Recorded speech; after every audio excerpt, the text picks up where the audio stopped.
734 days. That's how long this Jeep Grand Cherokee has been sitting on the lots. And it had an MSRP of $68,000 to start with. And that's the red flag right there. These MSRPs just don't make sense. I don't know who can afford a vehicle at that price, especially given that once you pay all the fees and the taxes and everything, it's going to be closer to $80,000. So families just simply put can't afford those sort of prices. And as a result, this vehicle, it's a 2024 vehicle, is still out there sitting on the lots and just collecting dust. Hey guys, welcome back to the channel. Appreciate you guys tuning in. And it's always interesting to see these dealerships and the stuff that they put on these websites. They're talking about how this vehicle is trending because it has 262 views. This is just ridiculous. It's trending for all the wrong reasons. It's because of the fact that this vehicle, a lot of people know the dealership, they just can't sell it. And it's not a good deal. I mean, you could argue that now it's definitely much more reasonable as far as prices are concerned. But the thing is, what a lot of these dealerships don't understand is that people are broke. A lot of consumers, either due to the economy or due to the fact that they're in overpriced vehicles where they're heavily underwater, they just simply can't afford these overpriced vehicles, even when the prices are slashed by close to what, $25,000. It just doesn't make sense for a lot of them. So, unfortunately for this dealership, they are going to have to continue keeping this vehicle and paying the interest on the floor plan because it's just not going to sell anytime soon. I mean, it's probably already this vehicle in terms of just the interest on the floor plan has probably cost them so much that there's no way that they're going to make a profit on this. I just don't see any way around that.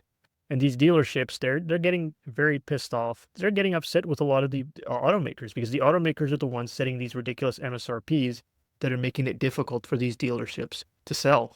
These prices just don't make sense. They're the reason why these vehicles get stuck on these lots. And then we have this dealership over in Phoenix, Arizona. It has about 1,000 vehicles on their lot. You know, the prices, it looks like they're slashing prices on a lot of their vehicles. It seems to me that they want to move the metal. They understand that, hey, what we were doing before, it just doesn't work. And we have to get to a point where the prices, we're ahead of the curve as far as giving out the discounts. Because Jeep and Stellantis, I've talked about it before, they're one of those companies that has been struggling over the past few years because of their prices. And as soon as they got rid of the CEO, common sense started to come back and seep into the minds of the remaining management or whoever's in charge right now. And it seems like they understand that their former prices just don't make sense.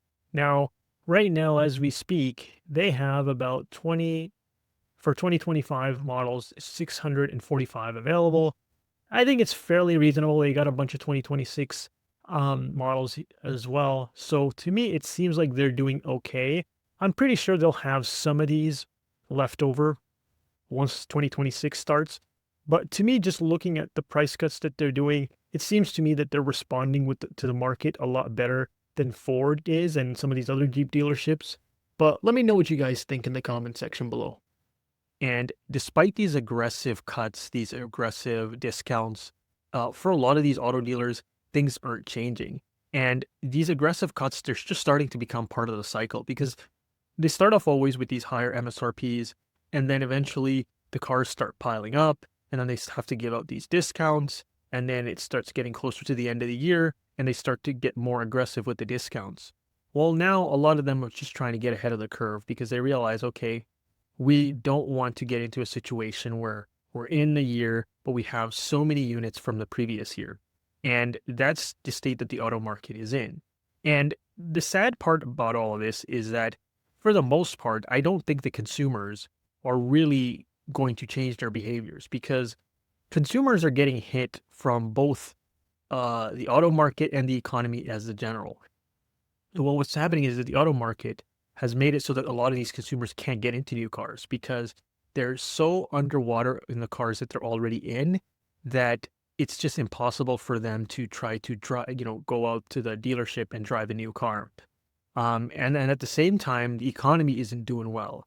People are struggling. And as a result, because of all that uncertainty coming from the economy side, people aren't going to take any risks. Now, at the end of the day, it doesn't really matter if they want to take risks or not. a lot of people just don't have the credit, or the banks are not going to approve them to get into a new car. So it's a tough situation overall.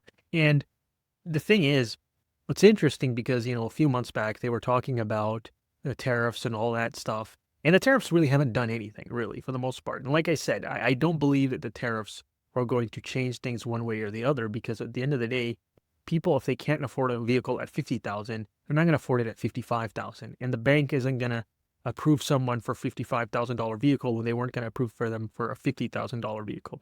So, so it is what it is. I mean, the situation right now is a mess. I think, as much discounts as a lot of these auto dealers are giving, it's just too little too late in a lot of these circumstances. And I think these dealerships, they're more so doing this out of desperation.